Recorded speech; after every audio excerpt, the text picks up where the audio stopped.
Ok, então vamos lá para nossa mais um encontro. Hoje continuaremos aqui com a nossa ideia de pastor, ovelha. Hoje nós vamos fazer um puxadinho aqui para João. Hoje, daqui a pouquinho nós vamos falar sobre isso em João. E antes, vamos fazer a nossa abertura. O nosso querido Ariovaldo vai fazer a abertura para nós antes de iniciarmos o nosso encontro. Vamos lá, Ariovaldo, por favor. Boa tarde a todos. Vamos nos concentrar ligado à espiritualidade, agradecidos por esse momento de aprendizado, pedindo ao Pai todo o apoio, toda a sustentação que o momento que estamos atravessando exige, e vamos elevando o nosso pensamento a Jesus, dizendo a oração que ele nos ensinou. Pai nosso que estais nos céus, santificado seja o vosso nome, venha a nós o vosso reino, seja feita a vossa vontade, assim na terra como no céu. O pão nosso de cada dia nos dai hoje, perdoai as nossas dívidas, assim como perdoamos nossos devedores, e não nos deixeis cair em tentação, e livras-nos, Senhor, de todo mal, que assim seja. Graças a Deus. Graças a Deus, uma boa aula a todos. Legal, obrigado, Ariovaldo. Então, só dar um oi aqui para quem chegou agora, Sandra Marques, Aidi. Então, um oi aí para vocês. Vamos começar aqui. Oi, oi. Vamos começar sempre fazendo aqui. Pera um pouquinho só, gente. Deixa eu só. Hoje eu acho que se a internet ajudar, nós vamos ter filminho hoje, tá? Vamos ver se dá certo. Só para mostrar para vocês aqui o conteúdo aqui do canal, o Espírito do Evangelho, tem o nosso lá, a leitura comentada, capítulo 7, as explicações de Lísias, colocamos hoje isso aqui. Vai ter também um trechinho do Chico Xavier falando, um áudio do Chico Xavier falando sobre a estranheza que ele tinha na hora de fazer a psicografia do Nosso Lar, e também vai ter uma homenagem, um trecho também da Cris Senson, explicando sobre como separar o joio do trigo nas comunicações mediúnicas. Ela deu uma entrevista para nós, não sei se vocês se lembram, mas no ano passado nós fizemos um programa, Sou Médium, e agora? E ela foi a entrevistada do programa, aí eu tirei um trechinho para fazer uma homenagem para a Cris, e nas explicações de Lísias tem uma informação muito interessante, muito legal, uma discussão, né? Se nós vamos reencontrar os nossos parentes, nossos amigos lá no plano espiritual. Então tem aí umas dúvidas do André Luiz, e o Lísias está explicando, e nós também vamos fazer aí alguns comentários. Nós aqui que eu digo é a Sandra Marques Rodrigues e a Sandra Curado. Tem também na sexta-feira eu fiz aqui a Reforma Interior na Prática, uma exposiçãozinha interessante aqui, a gente falando, discutindo um pouco sobre o que é essa ideia de reforma interior. A gente fala muito e às vezes é meio difícil, para não dizer muito desafiador, colocar em prática. E está lá também no canal a aula passada, a parábola da ovelha perdida. Então, isso lá no nosso canal, por favor, inscrevam-se, curtam e tudo mais. Bom, na semana passada, nós falamos da parábola da ovelha perdida. E depois que acabou a aula, eu falei, puxa, mas a gente tinha uma oportunidade de falar da única parábola que nós temos em João, que é justamente a do bom pastor. Então, hoje, nós vamos subverter um pouco aqui a nossa sequência. Então, nós vamos falar, então, agora desse capítulo, dessa passagem, que está lá em João, no capítulo 10, de versículos de 1 a 18. Tá? Nós vamos falar um pouco sobre essa passagem. Essa passagem, ela é interessante, não só pela passagem, mas nós temos que fazer um entendimento anterior dessa passagem, que é o capítulo 9, que é a cura do cego de nascença. Então, Jesus está falando dessa questão fez lá a cura, há umas discussões com os fariseus, porque a cura, se não me engano, foi no sábado, e tinha toda uma polêmica em relação a isso. Há uma discussão no final, então vocês não precisam ler tudo isso aqui, mas no final tem uma discussão, que Jesus fala o seguinte: eu vim a este mundo para realizar um julgamento a fim de que vejam os que não estão vendo. Okay? Vejam os que não estão vendo. E os que estão vendo se tornem cegos. Alguns fariseus que estavam por ali ouviram isso e disseram: será que também nós somos cegos? O famoso embate Jesus e os fariseus. Jesus lhes disse: se vocês fossem cegos, não teriam pecado nenhum. Mas vocês dizem, nós estamos vendo, então o pecado de vocês permanece. Essa é o final da passagem, e aí entra a história do bom pastor. E agora eu vou tentar colocar aqui para vocês, fazer uma coisinha meio diferente, vamos ver se os deuses da internet nos ajudam, que eu quero colocar para vocês um filminho aqui, espero que dê certo, vamos fazer figas, tá bom? Deixa eu ver só se dá certo aqui. Vocês estão enxergando isso aqui? Tá dando para enxergar? Deixa eu só botar isso aqui em tela cheia. Pronto, vocês estão enxergando? Tá todo mundo? Alguém só me dá um oi se tá. Sim, sim. Beleza, Sim. ok. Então, eu vou colocar aqui e daqui a pouco a gente já fala, tá? É um filminho, então teve essa questão do cego e na sequência, então, tem essa parábola que está lá em João. Vamos lá. Na verdade vos digo, que aquele que não entra pela porta no curral das ovelhas, mas sobe por outra parte, é ladrão e salteador. Aquele, porém, que entra pela porta é o pastor das ovelhas. A este o porteiro abre e as ovelhas ouvem a sua voz. E chama pelo nome as suas ovelhas e as traz para fora. E quando tira para fora as suas ovelhas, vai adiante delas. E as ovelhas o seguem, porque conhecem a sua voz. Mas de modo nenhum seguirão o estranho. Antes fugirão dele, porque não conhecem a voz dos estranhos. Em verdade vos digo que eu sou a porta das ovelhas. Todos quantos vieram antes de mim são ladrões e salteadores, mas as ovelhas não os ouviram. Eu sou a porta. Se alguém entrar por mim, salvar-se-á. E entrará e sairá e achará pastagens. O ladrão não vem senão a roubar, a matar e a destruir. Eu vim para que tenham vida e a tenham com abundância. Eu sou o bom pastor. O bom pastor dá a sua vida pelas ovelhas. Mas o mercenário e o que não é pastor, de quem não são as ovelhas, vê vir o lobo e deixa as ovelhas e foge.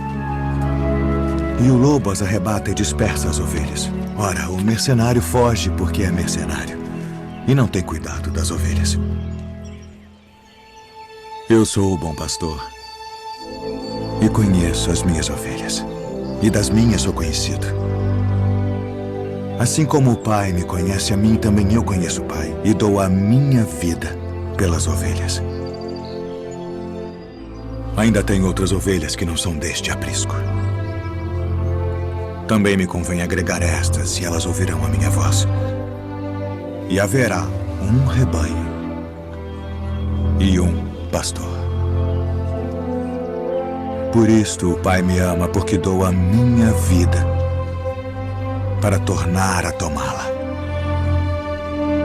Ninguém me tira de mim, mas eu de mim mesmo a dou. Tenho poder para a dar e poder para tornar a tomá-la.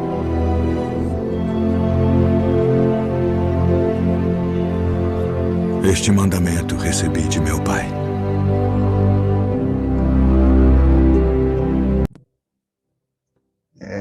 Peraí, deixa eu desligar aqui. Funcionou, gente? Vocês conseguiram ouvir esse negócio aí? Legal. Excelente. Yes! Às vezes dá certo, né, gente? Às vezes dá certo a gente fazer umas maluquices aqui. Então, vocês viram que é uma passagem longa. E vocês viram que ele fala várias vezes que ele é eu sou o bom pastor e eu sou a porta. Curioso isso, né? O que será que ele está querendo dizer? E acho que já dá para vocês terem pelo menos assim, uma ideia de que ele está fazendo uma crítica a quem não é o bom pastor, que são os mercenários, aqueles que não cuidam. E por isso que tem muita ligação com o que ele estava falando com os fariseus antes. Por isso que eu fiz questão de ler aquele pedacinho, porque é uma continuação de uma crítica que ele está fazendo para aquela turma que realmente não estava conduzindo corretamente as ovelhas. E essa passagem, eu não sei se alguém aqui teve a oportunidade de dar uma lida antes, teve alguma chance de ver algum estudo sobre isso. Se tivesse, alguém quiser falar, fique à vontade. É só levantar o dedinho, abrir o microfone e falar, tá bom? Mas essa passagem, ela tem aqui duas questões, acho que são muito importantes. Deixa eu só botar a Julieta aqui.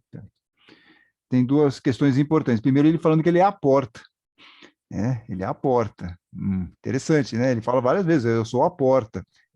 Tanto que essa passagem, em alguns lugares, é conhecida como a passagem do bom pastor, da ovelha e da porta. Ele também tem essa questão da porta. O que será que ele quer falar com essa questão, né? Qual é a ideia dessa de porta, de controle? Será que ele está querendo pegar todo mundo, ficar com as ovelhas todinhas para ele mesmo? Será que ele quer colocar todos num curral? O que vocês acham que ele está querendo dizer aqui com essa questão da porta? Essa é uma dúvida. Porque a ideia do bom pastor, acho que fica claro que ele tem aí um carinho pelas ovelhas, ele quer que todas elas formem um grande rebanho, um rebanho único, se possível. Mas a questão da porta, por que vocês acham que ele estava falando tanto que eu sou a porta? O que vocês imaginam que seja isso? Se alguém quiser especular, não precisa ter nenhuma... Vamos lá, Liliane, manda bala. O meu entendimento com relação à porta é que ele é a alternativa para que possamos adentrar o reino dos céus, né? Dentro do aprendizado que ele sempre nos ensinou. Eu entendo que essa é a porta. Ele é a alternativa para que a gente possa seguir com ele e encontrarmos o reino do céu. Perfeito, pelos ensinamentos, pela sua palavra, você vê, em relação à ovelha perdida, a ovelha consegue, pela voz já identifica e se aproxima, Ela né? pode até voltar por aquela porta que ele sempre deixa aberta, né? Legal, bacana. E uma outra questão que ele coloca aqui, logo no começo, né, ele fala no item, deixa eu ver aqui, no 3, né? Mas aquele que entra pela porta é o pastor das ovelhas. Para ele, o porteiro abre a porta e as ovelhas ouvem a sua voz. Ele chama cada uma de suas ovelhas pelo nome. Olha só que bacana, que bonito. Ele chama cada uma pelo nome e as conduz para fora. Então, ele está prendendo essas ovelhas. Ele quer colocar todo mundo num cercadinho. Isso aqui é meu. Olha que bacana. Quer dizer, ele é uma porta, mas ele é uma porta que permite um acesso, as pessoas podem ir e vir nessa ideia, quer dizer, ele está liberando, ele não é um cara que fala assim, não, você tem que fazer exatamente isso, que era como os fariseus, os saduceus, meio que queriam ter uma certa reserva de mercado. Não, aqui é o meu curral, aqui vocês são as minhas ovelhas, vocês têm que fazer exatamente aquilo que eu estou falando, e vocês têm que ficar presos aqui. E Jesus pagar imposto ainda. Ainda tem isso, né? Hoje, continuamos ainda, em alguns segmentos, ainda continuamos dessa maneira, tipo uma reserva de mercado, né? Aqui vocês fazem o que eu estou mandando. E ele está dizendo que não, quer dizer, ele é a porta, mas ele é uma porta que as ovelhas podem ir e entrar e sair sem nenhuma dificuldade, ele não está impedindo. Isso eu acho isso muito legal. E aí, outra coisa, Antônio, fala ali. Não, pode falar. Ele fala nesse vídeo que você colocou, ele fala, eu sei o nome de todas e elas sabem o meu nome. Ou seja, quem já deu a mão para ele, que está a fim de seguir um novo caminho, sabe que pode contar com ele. Exato. Que não é a voz de um estranho. Exato. Ele tem a credibilidade, aí você se sente seguro indo para aquele caminho, né? Aline, você quer falar uma coisinha? Deixa eu só fazer um comentário aqui, Aline, já na sequência você fala. E aí, quer dizer, ele é não só a porta, mas ele faz o seguinte, depois que levou todas as suas ovelhas para fora, ou seja, depois que ele libertou todas as ovelhas, ele caminha na frente delas, diz ele aqui, e as ovelhas o seguem, porque conhecem a sua voz, que é o que a Liliane estava falando agora. Elas nunca vão seguir um estranho, ao contrário, vão fugir dele, porque não conhecem a voz dos estranhos. Então, olha que bacana isso aqui. Ele liberta, ele está libertando, ele está deixando as ovelhas livres e as ovelhas vão seguir quem? Vai seguir Jesus, vai seguir aquela voz que ela já conhece, que ela já sabe, que tem a credibilidade. Né? Aline, por favor, pode falar. Você estava com a mãozinha levantada.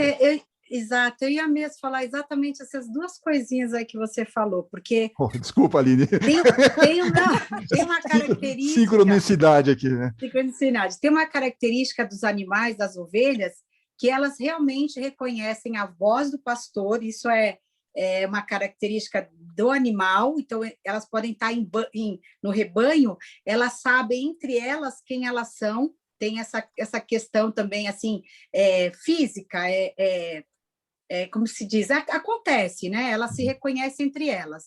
E tem a questão de que ela conhece a voz do pastor, ela reconhece para poder segui-lo. E nessa época que tem a passagem de João, especialmente, aborda muito essa questão da liderança, né? Porque ele estava realmente, esse evangelho surgiu para orientar e animar a comunidade nessa caminhada que eles estavam passando. Então, vem essa passagem de João justamente para mostrar e conduzir, que é o papel da liderança que você está começando a falar aí. Exato. Tanto que na sequência, porque essa parábola, essa passagem, ela é dividida em duas partes. A primeira é essa parte que ele fala que ele é a porta, e depois vem a parte do bom pastor, que é a parte agora que fala da liderança. É aquele que dá, é o pastor bom, é aquele que dá a vida para as suas ovelhas. Então, essa agora é a segunda parte, que começa no 7 e vai até o final, até o 18, nessa passagem. Então, vocês vejam que tem dois segmentos essa ideia aqui do bom pastor, uma falando sobre essa questão de Jesus ser a porta, e depois ele falando, então, que ele é o bom pastor, aquele que vai lá tratar bem as ovelhas, não é um mercenário, né? Agora, na Bíblia do Peregrino, só falando essa questão aqui do curral, o curral, aí na passagem fala um termo antigo, eu não lembro exatamente, mas ela não falou curral, mas acho que falou aprisco, alguma coisa assim, mas acho que era isso, e essa passagem, o certo seria um curral, né? Então, a Bíblia do Peregrino fala o seguinte: Jesus não vai prender as ovelhas num velho curral, né? Ele vai guiá-las e levá-las para fora.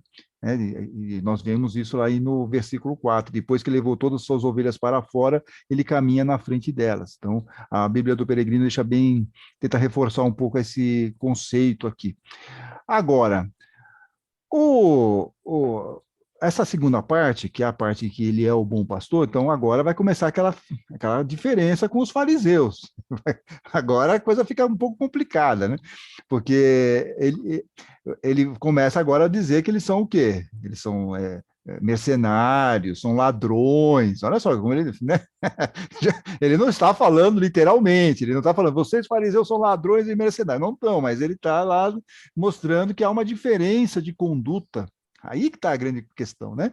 Há uma diferença de conduta entre ele e os fariseus. Então, a Bíblia Pastoral, ela comenta que a incompreensão dos fariseus só reforça a certeza de que esses estão cegos. Aí começa a ligação com a passagem anterior, que ele estava falando que eles estavam cegos. Então, a incompreensão dos fariseus só reforça a certeza de que os fariseus, os saduceus, toda aquela turma lá cuidavam da religião judaica na época, né, estavam cegos. Há uma diferença no agir. Enquanto os fariseus, se ocupam apenas com seus próprios interesses, isso a Bíblia é pastoral falando, e por isso são denunciados como ladrões e mercenários por Jesus, o sentido da missão e obra de Jesus é a vida plena da humanidade. Como é diferente, quer dizer, um está pensando em lucro, pensando em dinheiro, pensando em status, pensando na questão material, e o outro não. Jesus está nos trazendo o quê? Com seus ensinamentos a ideia de uma vida plena. Ele quer que nós sejamos espíritos melhores, pessoas melhores. Então, é a ideia da vida plena da humanidade, diz aqui a Bíblia pastoral.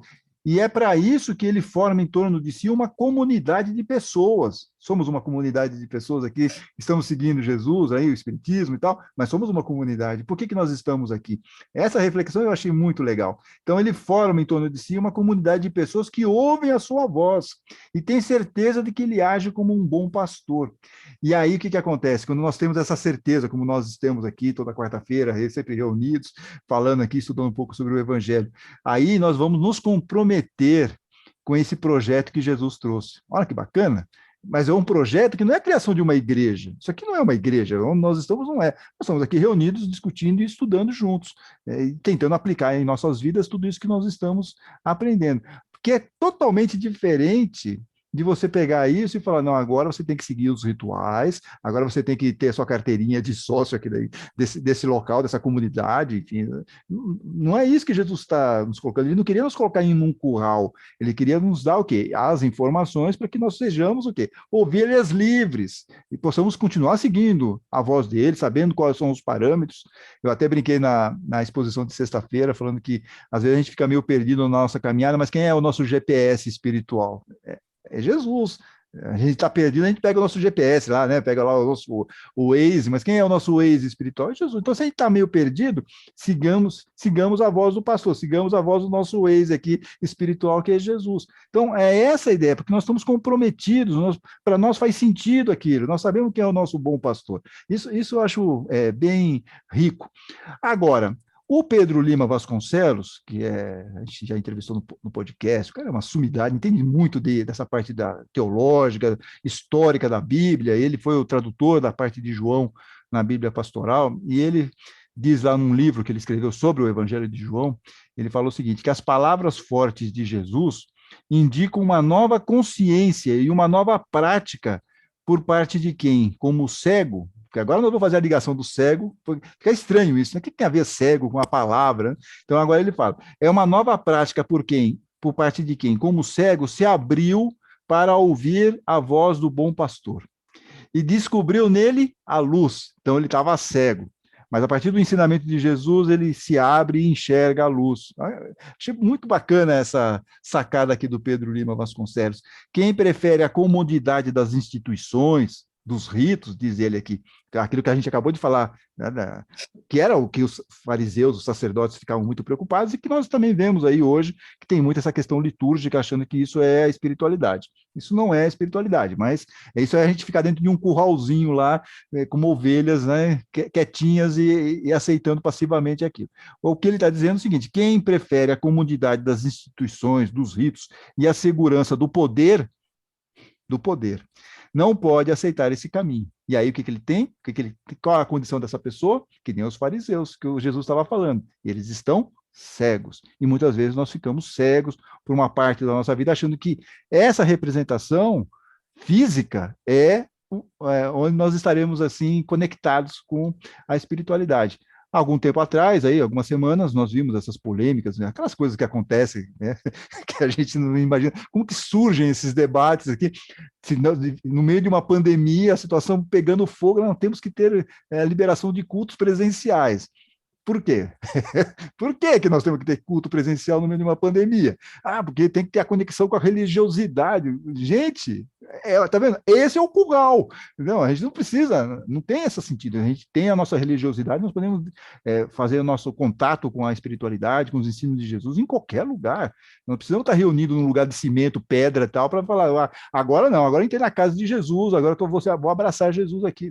Não faz sentido, não tem lógica. Mas essas discussões acontecem. Então, para mostrar que essas questões que ele estava nos colocando há 2000 anos, elas estão aqui arraigadas, porque nós somos assim, né?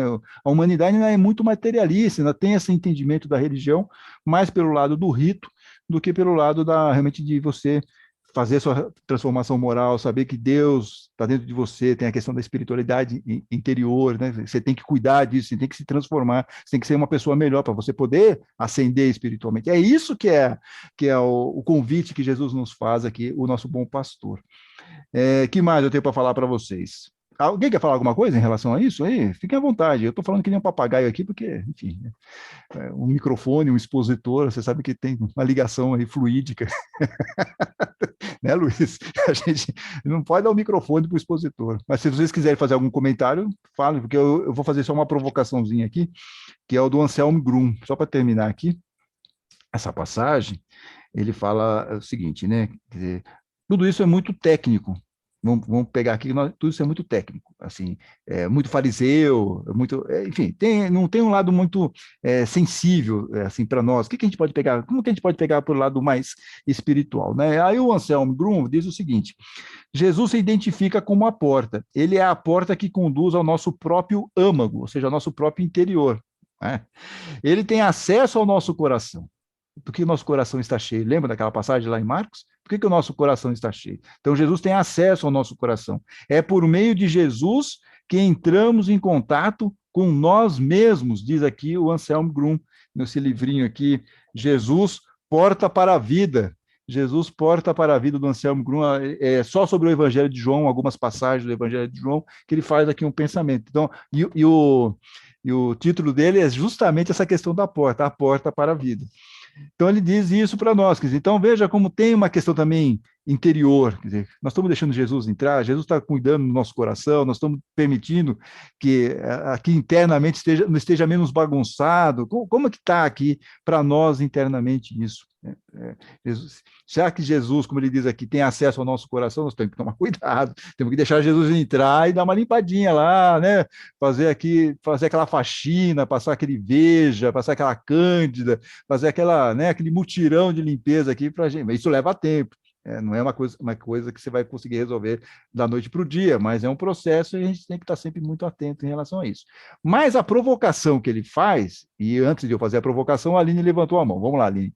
Que aí, senão eu vou falar de novo, vou atropelar a coitada da Aline. Deixa a Aline falar primeiro, então. Não, vamos lá. tô ligadona aqui na aula, mas assim, eu estava lembrando de um detalhe que, assim, a gente, quando pensa em pastor, a gente sempre pensa naquela coisa da humildade.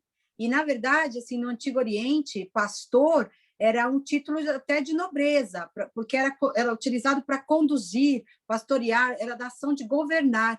Então, tem as duas coisas, né? O pastor, por o lado da simplicidade, que é essa que a gente está aprendendo de Jesus e tal, e também vai ser chamado de pastor também naquela época, pela parte do Oriente, era um título de nobreza, um título de nobreza, não, de honra, né? Que é porque cuidava do povo, da proteção, etc. É só para a gente ver que tem uma dubiedade aí na palavra. Uhum. Não, perfeito. Não sei se... Pode ser até que em algum lugar esteja, mas sempre quando for entrar pastor no Novo Testamento, é sempre a ideia de humildade, de simplicidade. Tanto que os primeiros a visitarem Jesus não foram os ricos, foram os pastores. Então, assim, seria a camada mais baixa da sociedade indo reverenciar Jesus. Então, acho que está em Lucas isso, inclusive. Então, sempre vai ser essa a ideia. Então, quando estiver no Novo Testamento, estou falando no Novo Testamento, porque às vezes, dependendo da leitura, pode ser uma outra questão, né? Mas no Novo Testamento, eles sempre vão pegar o pastor como uma figura mais humilde, uma figura mais simples, como se fosse a camada mais baixa aí da população, da estratificação social da época, entendeu? Mas é legal, porque em outras regiões realmente pode ter essa conotação. Pode ter, por exemplo, Davi, que foi um dos reis, né? Ele era pastor. Então, talvez até venha essa ideia do pastor ser algo mais famoso. Aquela região da Síria ali, que eles falam que o pastor para rei lá era isso, assim. Exatamente, pode ser. Mas no Novo Testamento ele sempre vai ter essa abordagem de uma pessoa mais da simples. humildade, né? Exatamente, uma coisa mais simples, mais pobre, então é mais por aí. Mas legal, boa observação. Vocês vejam que tem tudo isso? Olha aqui, sempre tem muitas discussões sobre o Evangelho. Antes mesmo de começar aqui, eu estava conversando com o Luiz também, sobre Moisés. A gente sempre tem muitas coisas para falar, né, sobre o Evangelho. É rico, porque tem muitas questões interessantes e também tem algumas viagens na maionese também, a gente tem que tomar cuidado, tem que saber separar o joio do trigo também. Aliás, tudo na vida a gente tem que separar o joio do trigo, né? Queremos ficar no curral, queremos ficar fora do curral. Nós temos sempre que escolher as coisas, não tem muita alternativa, só tem que tomar cuidado, porque nós somos espíritas e sabemos que nós temos que exercitar a nossa fé raciocinada, tá bom? Bem, aí a provocação, então, do Anselmo Grum aqui, que eu queria ouvi-los aqui. Nós também podemos ser portas e sermos bons pastores para os outros? O que vocês acham? Essa é a grande questão que ele coloca aqui. Nós também podemos ser porta e sermos bons pastores para os outros? Se sim, e por quê, e como? Vamos lá. O que vocês acham? Vocês que são pessoas entendidas no assunto de pastoreio e de portas, vamos lá. O que vocês acham? Nós também podemos ser porta e sermos bons pastores? Em que circunstâncias? Como? Gente... Nós podemos, desde que a gente seja um pastor que encaminhe para a luz, porque também a gente pode ser um pastor que desencaminha o outro ser, né? Liliane disse tudo, 2 bônus hora para ela, só por colocar essa frase dela, é isso, porque nós podemos. Alguém pode nos procurar numa situação de desespero, numa situação pedindo um conselho, nós podemos ser um bom pastor para essa pessoa. Agora, a questão é o seguinte, será que nós vamos ser um bom pastor mesmo ou vamos jogar essa pessoa para baixo? Essa pessoa vai chegar para nós toda lá lamentando e tudo mais, a gente fala, tá vendo? Eu não falei que você ia fazer isso, tá vendo? Você não me ouve, entendeu? Aí nós estamos sendo um bom pastor ou nós estamos sendo aquele pastor miserável, né? Aquele pastor que está jogando a pessoa para baixo, não está ajudando em nada. Então, nós temos que tomar esse cuidado também. A maneira como nós estamos falando, se nós estamos acolhendo aquela pessoa que eventualmente nos procura, nós temos que tomar muito cuidado, né? Temos que ter muito cuidado mesmo, porque a gente não percebe, muitas vezes em casa, nas nossas relações sociais, é um pouco a parábola do semeador. Nós também não somos semeadores? Nós também não somos semeadores? Como é que está a nossa semente? Será que a nossa semente também é uma semente de qualidade? Será que nós estamos dando um bom exemplo, a nossa luz no alto? É a mesma ideia, é a mesma ideia. Então, é o nosso comportamento que vai dizer muita coisa. Mas a Regina que está levantando a mãozinha, a Regina quer falar alguma coisinha. Vamos lá, Regina. Vai que é tua. Oi. Não? Já deu? Já. Não, agora você fechou. Agora você fechou. Tem que abrir. Espera aí. Aquela velha questão, como nós somos espíritas, as pessoas acham que a gente pode dar bons conselhos. Isso acontece muito comigo ultimamente, então, com essa fase da minha mãe, com cuidadoras e tudo isso, meu Deus, como elas queriam saber, queriam conselhos e tudo mais, e a gente fica realmente se sentindo com muita responsabilidade, né? Dentro do possível, eu abria a minha porta e tudo mais, mas é incrível a quantidade de pessoas só pelo fato da gente ser espírita, né? Que acham que a gente sabe tudo. É que nós temos esse jeito, porque fora da caridade não há salvação, nós somos pessoas que, enfim, não tem como. Isso é uma marca dos espíritas desde o início. Podemos ter uns probleminhas lá no começo, ficar mais para o lado mais católico, tal, podemos, mas essa ideia de que espírita faz a caridade vem já desde o início, não tem como. Então, nós somos muito chamados para isso. Por isso que eu achei essa pergunta do Anselmo Grum, apesar dele não ser espírita, ele ser, como eu já disse para vocês, um monge beneditino e tudo mais, mas é uma pergunta muito legal. Quer dizer, como nós estamos nos comportando como porta? Como nós estamos nos comportando como um pastor? E aí eu lembro que numa das minhas encarnações, eu fiquei muito tempo sendo voluntário do CVV, 7, 8 anos, tal, no CVV, no Centro de Valorização da Vida, 188, trabalho que sempre teve aí pessoas, enfim, são voluntários que atendem, pessoas que estão aí passando por uma situação emocional, não tem para quem liga lá no 188, que é de graça, e sempre vai ter um voluntário lá para conversar. E a grande regra do CVV é justamente essa, quer dizer, você não vai dar palpite, você não vai dar conselho, você vai estar lá para acompanhar aquela pessoa, você vai ouvir aquela pessoa, você vai conversar assim, puxa, eu estou vendo que você está se sentindo muito tensa, eu estou vendo que você está passando por uma situação muito difícil, e permite que a pessoa fale, né? Você não vai lá dar palpite, então aí você tem que ser o bom pastor, você tem que estar lá, você está acolhendo aquela pessoa, mas você não está sendo um mau pastor, você não está lá dando conselho, falando, mas deixa disso, você está com depressão, vai lavar roupa no tanque, enfim, sabe essas coisas? Aí você está sendo um mau pastor,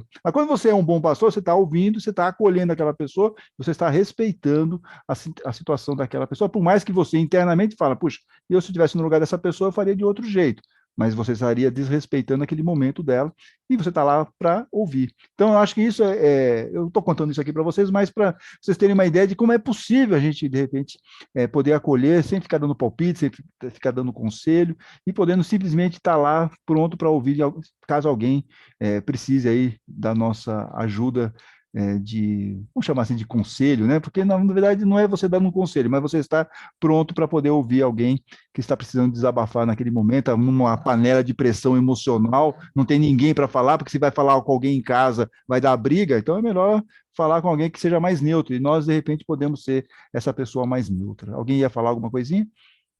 Acho que é a Ana Rubim primeiro e depois a Regina, vamos lá. Ana Rubim, se você não ligar o seu microfone, vai ser... Já liguei. Ok. Só na mediunidade aqui, se você não ligar esse microfone. Não, eu só queria... Libras, como diz a Aide também, pode ser nos sinais também, mas eu não sei. Eu não comando essa parte, não. Vai lá, Aide. Não, vai lá, Ana Rubim. Aide. Não, eu queria colocar uma frase aqui de Emmanuel, do Vinha de Luz, que eu acho que caberia bem dentro do que foi dito aí, né? Que ele diz assim, o problema não é o de nos informarmos se alguém está falando em nome do Senhor. Antes de tudo, importa saber se o portador possui algo do Cristo para dar.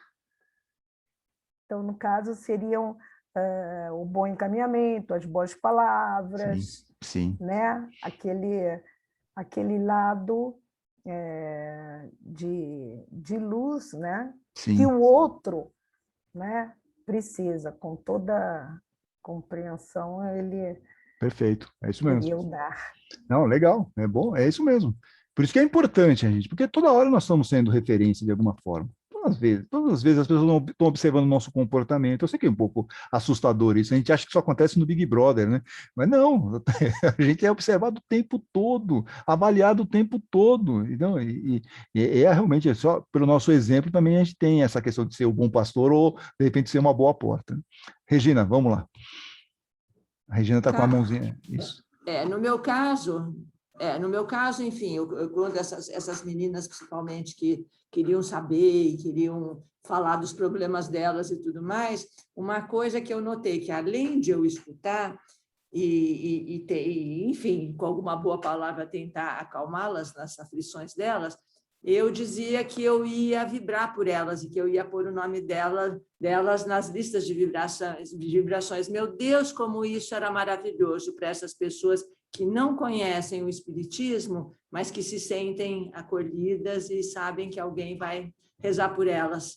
Então, era mais isso que eu queria completar. Não, excelente. Fazem muito bem. Isso. Não, exato. Acho que todo mundo aqui também teve algumas experiências parecidas com essa da Regina, né? Essa questão de você falar, puxa, vou colocar para vibrar para você e tudo mais, não deixa de ser um trabalho nosso também de, né?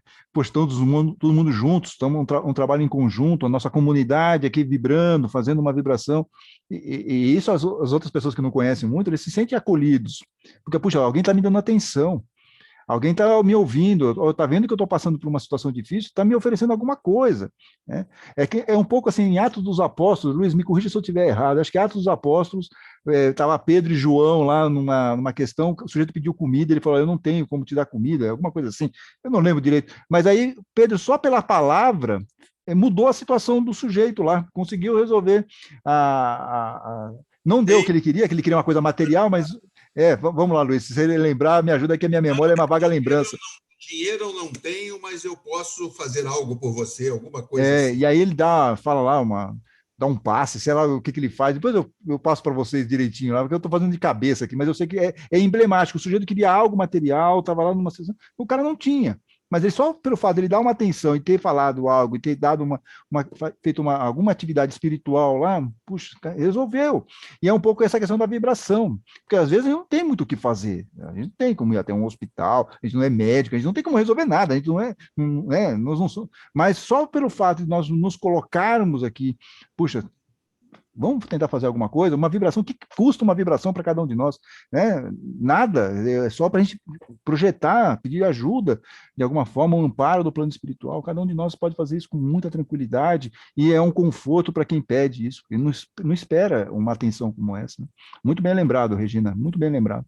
Deixa eu ver aqui, Márcia Zini, depois a Aline, vamos lá. Então, falando do CVV, o que eu acho interessante nele, primeiro que eu acho que ensina várias técnicas para você ouvir uma pessoa, né? Como você vai trabalhar o sentimento da pessoa.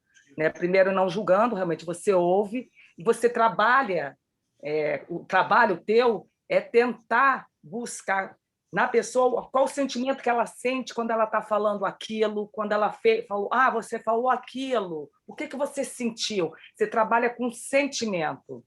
Né? Quando você trabalha com sentimento, acho que você está delegando.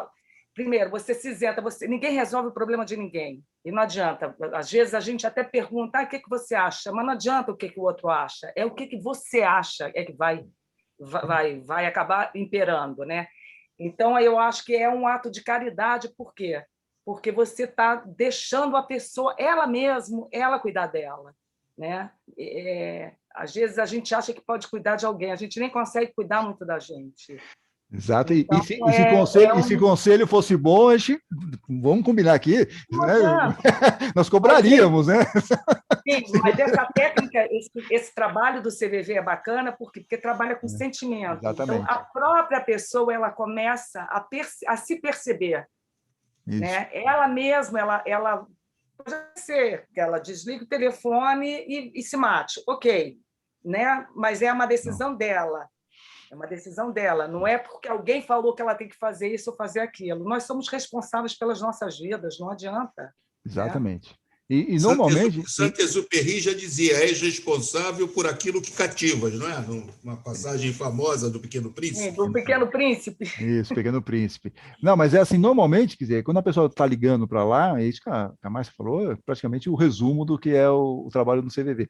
Mas quando a pessoa sai depois da ligação, e a ligação pode demorar 50 minutos, pode demorar 10 minutos, enfim, não importa o horário, mas normalmente, invariavelmente, ela sai melhor, porque ela desabafou, ela foi ouvida, ela foi acolhida. Então, toda aquela situação dela de tensão foi embora, como se fosse panela de pressão, sabe? Panela de pressão não tem aquele pininho de segurança, vocês que conhecem bem essa parte, eu acho assustador panela de pressão, mas enfim, tem o pininho de segurança. Se não tem aquele pininho, o que acontece com a panela de pressão? Ela explode. Então, a mesma coisa nós, às vezes nós estamos tão angustiados, estamos com tanto para baixo, não temos com quem falar, aí você liga lá no 188, desabafa um pouco, ufa, agora me senti bem melhor. Então, invariavelmente, as conversas terminavam dessa maneira. Mas legal, Márcia, bacana. Pelo jeito, você também é uma adepta aí do CVV, conhece pelo menos o CVV, isso é bom. Conheço. O André Trigueiro, conseguiu uma coisa bacana, que hoje antigamente era regional, né? Era de São Paulo, telefone só em São Paulo. Hoje você consegue no Brasil inteiro. O que tiver mais rápido disponível, você já tem acesso. Então, pode ser até alguém aqui de São Paulo que vai ligar esse 188, mas vai ser alguém lá de Manaus que vai atendê-lo, entendeu? Então, dentro a assistência. É muito bacana mesmo. O trabalho deles. Isso mesmo, que foi integrado com o Ministério da Saúde. Estou contando isso só para vocês terem aí a informação, mas antigamente era cada um com um telefone, de repente tinha cidade que não era coberta, então não tinha como ligar, a não sei que se fizesse DDD para São Paulo ou para o Rio de Janeiro, mas hoje está tudo interligado no 188, então é de graça, pode ligar de celular, pode ligar de qualquer lugar. Deixa eu só, tem para falar ainda a Aline e a Sandra, o Luiz quer falar uma coisinha antes. Vamos lá, Luiz. Não, é só o seguinte, saber ouvir também requer de nós alguns cuidados. Tá certo? Quando a pessoa te conta um caso e pergunta o que você acha, via de regra, ela não quer saber a sua opinião, ela quer que você concorde com ela, ainda que seja o maior absurdo do mundo. Então, talvez seja mais prudente se responder por uma outra pergunta. Por que você está achando isso assim? Não é? Porque se eu conto um fato envolvendo o terceiro, tem 3 verdades aí. A minha que contei, a dele que não está presente, e a verdade verdadeira que possivelmente é um pouco de cada uma. Não, e também assim... tem que ter um cuidado. Não, sim, inclusive essa é a máxima também do CVV, quer dizer, você não está lá, você não sabe como que é a verdade, então você não vai responder nada, você vai fazer perguntas mesmo, você está falando isso porque você está preocupada com essa situação, então você tem outras maneiras de você driblar, porque senão você vai ficar dando palpite, como que você vai saber as coisas? Você não sabe, né? Meus filhos brigam muito comigo quando eles me perguntam alguma coisa, papai, o que você acha? Eu falei, o que você quer que eu diga? Quer que eu concorde com você? Eu concordo, você é meu filho, te amo, pronto. Não, quero ouvir a verdade. Botou a regra o seguinte, você não vai poder ficar chateado com o que eu vou dizer, você quer ouvir o teu lado. Muito bom. Vamos lá, deixa eu ver, a Aline, vamos lá, Aline. É uma coisa rápida. Deixa eu ver se está ligado. Tá ligado. Tá ligado. É uma coisa rápida, porque, assim, eu ouvindo vocês falarem, me vem aqui muito internamente da importância do nosso trabalho de estudar. Nós temos a obrigação de estar estudando constantemente. Nós todos aqui temos uma mediunidade de alguma maneira, e as pessoas utilizam isso, às vezes, por saberem que a gente tem isso, e falar assim, então vou conversar com você, porque quando é próximo ainda, sabe, né? Vamos ver se você sente alguma coisa para me dizer.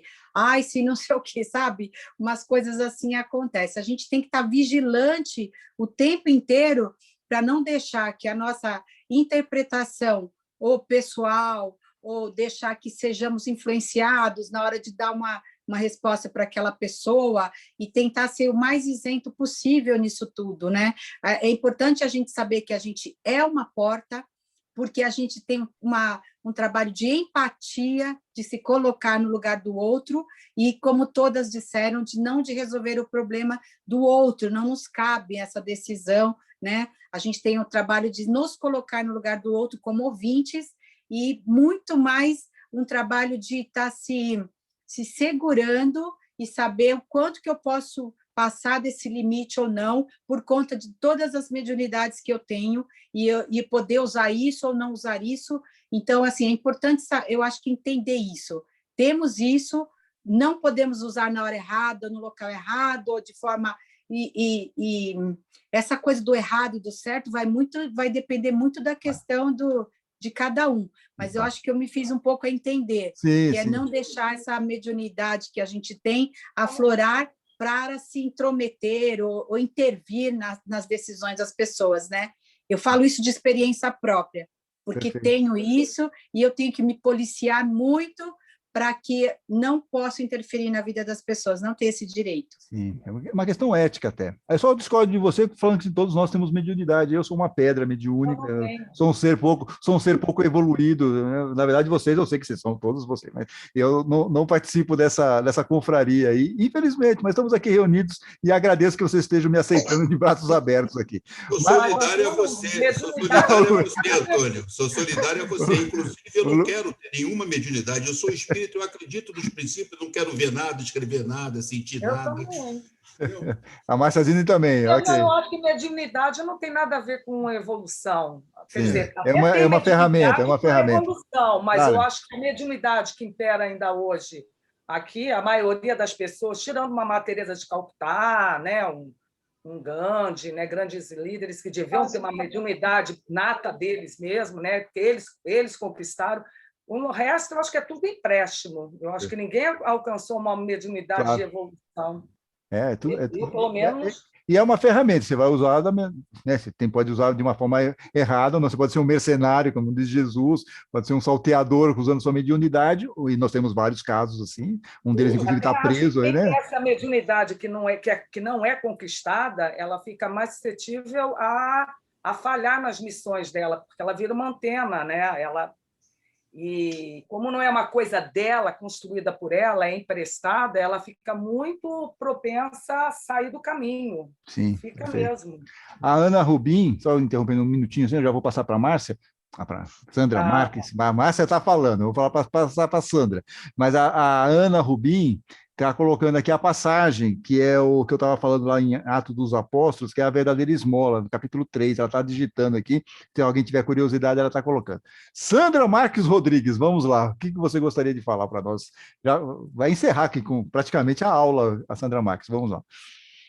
Eu quero falar duas coisas. A primeira é sobre a importância de ouvir muito mais do que falar. Tanto é que falam que nós nascemos com 2 ouvidos e com uma boca só, né? Que é a importância da gente saber ouvir as pessoas, né? E a outra coisa é que eu achei aqui a passagem do Atos dos Apóstolos sobre Pedro. Então vai lá. A Ana estava colocando, mas se você tiver e quiser falar, pode fazer. Vamos nessa, é bacana. Então ele fala assim: prata e ouro não tenho, mas o que tenho te dou em nome de Jesus Cristo. O Nazareno. Não, peraí. Prata e ouro não tenho, mas o que tenho te dou. Em nome de Jesus Cristo, o Nazareno, põe-te a andar. Pegou-o pela mão direita e o levantou. Isso. Então, era um Continua, homem. Né? Mas esse é o básico, né? Era um homem coxo, era um homem que tinha um problema para caminhar, e aí ele pede um dinheiro e ele faz essa cura espiritual, vamos chamar assim, né? No homem. É isso, tá vendo? Em nome de Jesus, pronto, vai lá e resolve de uma outra maneira. Muito bom. Olha, vocês são rápidas no gatilho. Eu ia demorar umas 3 horas para achar essa passagem aqui. A Ana e a Sandra mandaram bem. Aliás, eu queria só terminar falando um negócio que a Aline comentou um negócio sobre o estudo. E é muito legal essa questão que ela colocou sobre nós estudarmos. Óbvio, nós estamos aqui reunidos, estamos estudando. Mas a gente não dá importância para o estudo assim profundo como a gente faz. Porque normalmente a gente vai, principalmente nas casas espíritas, a gente vai meio na epiderme. Quando a gente começa a ver as coisas de uma forma mais assim funda, a gente percebe que as coisas, puxa, talvez eu esteja equivocado em uma série de pontos, de repente a gente tem... Eu estou falando isso por causa, assim, não só por causa das nossas aulas aqui nas quartas-feiras, mas, por exemplo, na leitura comentada do Nosso Lar, que nós estamos fazendo, eu, a Sandra Rodrigues e a Sandra Curado, é praticamente um MBA, quer dizer, eu nem imaginava que nós pudéssemos ler o Nosso Lar da maneira como nós estamos lendo e vendo as referências e as contradições que existem também em relação à doutrina, mas você só consegue ver isso quando você vai lá ver vírgula por vírgula. E aí, isso sim é um estudo, porque muitas vezes a gente fala assim, você leu o Nosso Lar? Li o Nosso Lar. Claro que eu li o Nosso Lar. Quem não leu? Quem daqui não leu o Nosso Lar? Ouviu pelo menos o filme. Então, poxa, está resolvido o problema. Mas aí quando você vai lá ver parágrafo por parágrafo, linha por linha, você vai ver, isso aqui talvez está meio estranho, será que isso aqui é simbólico? Porque ele não está batendo com Kardec. Aí começa, gente, começa. A gente passa uma semana, nós três aqui, discutindo o que nós vamos falar, para ver, de onde que vocês estão tirando isso? Não sei o quê. Aí o outro vai e fala uma coisa e tal. Isso é estudo, tá certo? Isso é estudo. Estar reunido não quer dizer que nós estamos estudando. Estudando é aquilo quando você fala assim, eu vou pegar a Bíblia e vou ler. Quando eu passo lá para vocês a matéria, né? Esse vai ser o assunto da semana. O estudo é quando vocês vão lá ver. Vou procurar, deixa eu ver o que tem de interessante sobre essa passagem, deixa eu me aprofundar sobre essa passagem. Aí vocês começam a fazer um monte de correlações. É aí que acontece o estudo, tá bom? Eu só queria falar isso para vocês, não que a nossa aula seja, né? Mas é uma oportunidade para isso. Sempre temos essas possibilidades de podermos nos aprofundar um pouquinho mais e não ficarmos assim tranquilos. Que nem aluno esponja, sabe? Vou aqui agora assistir uma aula, e fica a aula lá, você está pensando na morte da bezerra, você não está vendo nada, você não leu antes, você não se preparou, não é? Isso não é estudo, isso é fazer de conta que você vai ganhar um certificado lá no final, mas o estudo mesmo exige essa questão, e eu estou vendo muito isso, assim, para mim está sendo na prática, que eu não esperava, estou contando aqui para vocês, não esperava ter essas revelações na leitura do livro Nosso Lar, que é um livro de 1943, entendeu? Então, assim, veja só como a coisa, a gente acha que já sabe tudo, quando você vai ver, e fora as outras coisas que a gente está deixando passar, porque também não dá para pegar tudo, mas tem, só nessa leitura nós já temos muito material aí de reflexão, em cada capítulo é uma montanha-russa para nós aqui, tá? Então era só para dividir isso com vocês, não sei se as minhas colegas aqui querem falar alguma coisa sobre isso, mas eu acho que a gente está aprendendo bastante, e está sendo muito legal deixar isso disponível também, porque eu acho que acaba ajudando também para muitas pessoas quererem darem uma lidinha aí no Nosso Lar e ver com outros olhos também. Beleza? Alguém quer falar alguma coisinha para a gente encerrar, ou eu posso passar para a nossa querida Cibele? A Cibele. Bom, para a aula que vem, então, aí voltamos à nossa aula, a aula que era a aula de hoje, ficou para a semana que vem, aí o Luiz vai terminar o overview dele, o capítulo lá de 18, né? E nós vamos ver finalmente a parábola cadê a parábola?